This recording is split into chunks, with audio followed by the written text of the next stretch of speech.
大家好，大家又知唔知銅鑼灣其實有條秘道呢？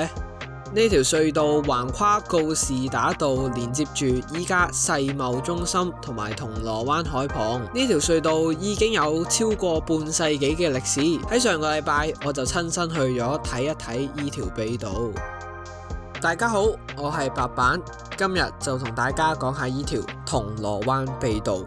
我哋睇翻70年代初嘅地圖，當年世貿中心嘅位置仲係一個貨倉，條隧道就連接住貨倉同埋海旁嘅避風塘，即係怡和五炮隔離。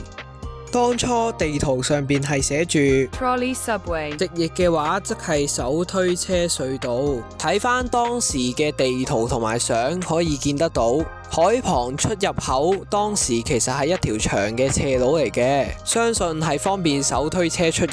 去到1976年世貿中心起好之後，隧道都得以繼續保留。